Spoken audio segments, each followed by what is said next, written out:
हाँ जी स्टूडेंट्स, अज मैं ਤੁਹਾਨੂੰ ਸੈਕਿੰਡ क्यू कार्ड करवाਉਣ जा रही ਹਾਂ जो कि फस्ट वर्जन ਦੇ ਵਿੱਚ ਐਡ ਹੋਇਆ ਮਈ ਟੂ ਅਗਸਤ 2023 ਲਿਸਟ ਦੇ ਵਿੱਚ।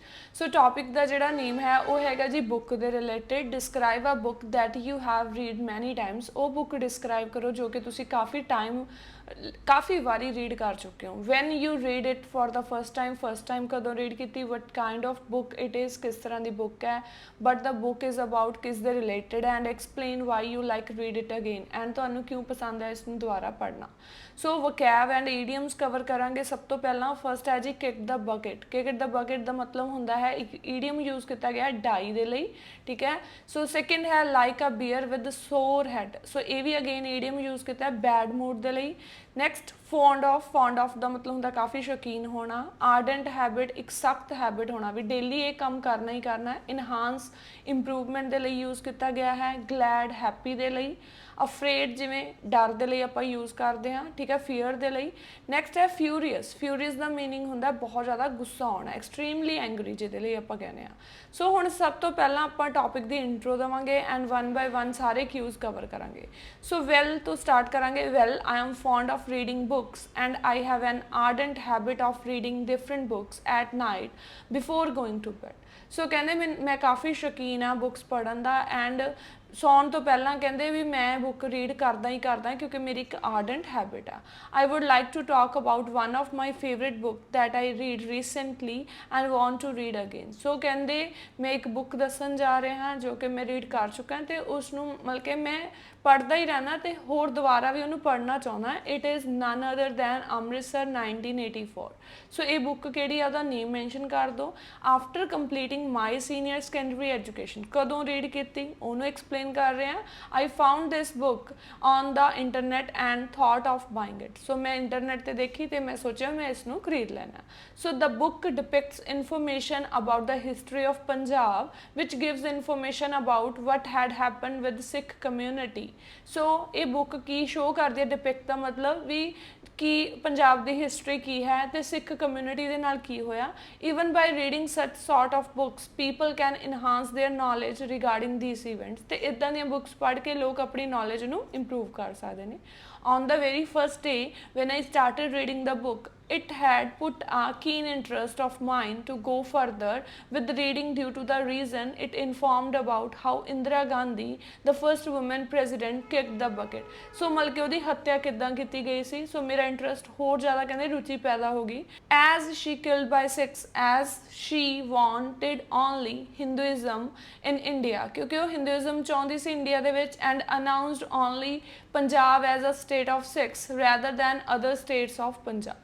सो मतलब कि पार्शैलिटी शो की गई सी इत्थे। So many people wearing turbans were badly murdered in Delhi at that time. तो बहुत सारे लोगों की मतलब कि हत्या की गई। But the best thing was that the Sikhs did not afraid. But वो डरे नहीं कहते। Moreover all the Sikh community was furious to see the back of the president. काफ़ी गुस्से से उसनों एज अ प्रेजिडेंट देख के। Who did partiality between the religions, जो कि धर्मां विच पार्शैलिटी करते सी। Additionally the main reason that why the Sikhs made her the target. सो कहते उन्होंने अपना मतलब कि उस इंदिरा गांधी ने अपना टारगेट क्यों बनाया। शी अटैक्ड क्योंकि उन्हें की किया सी, अटैक किया on Golden Temple commonly known as Shri Harmandir Sahib. So कहते उन्होंने टारगेट क्यों बनाया क्योंकि उन्हें ये वाली सिचुएशन की सी। After this attack the community was like a bear with sore head and started planning to kill her with gun shots. तो कहते की सी इस तो बाद कहते सारे बहुत ज़्यादा बैड मूड दे विच सी ते सारे ने प्लैनिंग स्टार्ट करती भी उन्होंने मारन दी। When the water went over the heads. So कहते जो पानी सिर उत्तों दी लंघ गया, when the water went over their heads they went to her rally and when she was delivering the speech she was shot in the public. तो वह स्पीच दे रही सी जो उसकी हत्या की गई। I felt, so last question cover करते हैं। I felt both sad and proud after reading the struggles.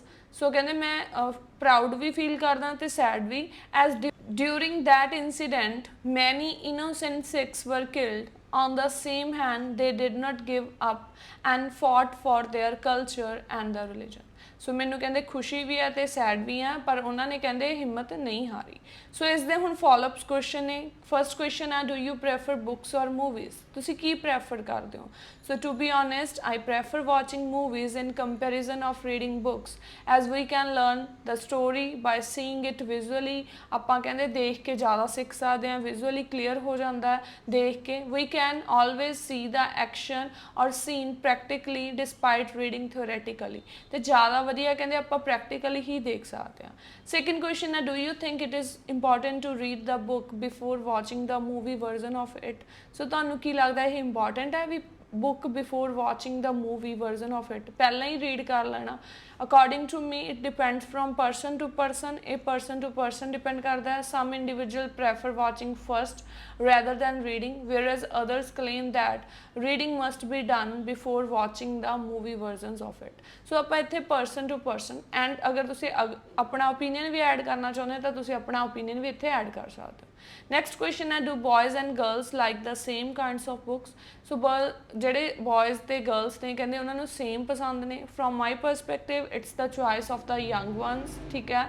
ਸੋ ਕਹਿੰਦੇ ਇਹ ਤਾਂ ਡਿਪੈਂਡ ਕਰਦਾ ਯੰਗ ਵਨਸ ਨੂੰ ਕੀ ਪਸੰਦ ਆ, but there is some difference that girls love to watch or read fairy tales or love stories, whereas boys are mostly interested in action books, adventure and so on। so ਇਹ difference ਵੀ ਦੱਸ ਦਿੱਤਾ। next question ਹੈ, what kind of books do Indian people like to read? Indian people ਕਿਸ ਤਰ੍ਹਾਂ ਦੀਆਂ books read ਕਰਨਾ ਪਸੰਦ ਕਰਦੇ ਨੇ?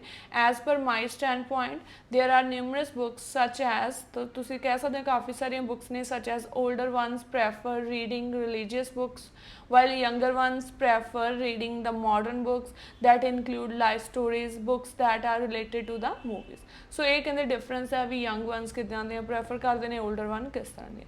ਓਕੇ ਫਰੈਂਡਸ, ਜੇ ਤੁਹਾਨੂੰ ਮੇਰੀ ਅੱਜ ਦੀ ਕਲਾਸ ਵਧੀਆ ਲੱਗੀ ਲਾਈਕ ਤੇ ਕਮੈਂਟ ਕਰਕੇ ਜ਼ਰੂਰ ਦੱਸਣਾ ਜੀ। ਮਿਲਦੇ ਹਾਂ ਨਵੀਂ ਵੀਡੀਓ ਦੇ ਨਾਲ। Bye bye, take care.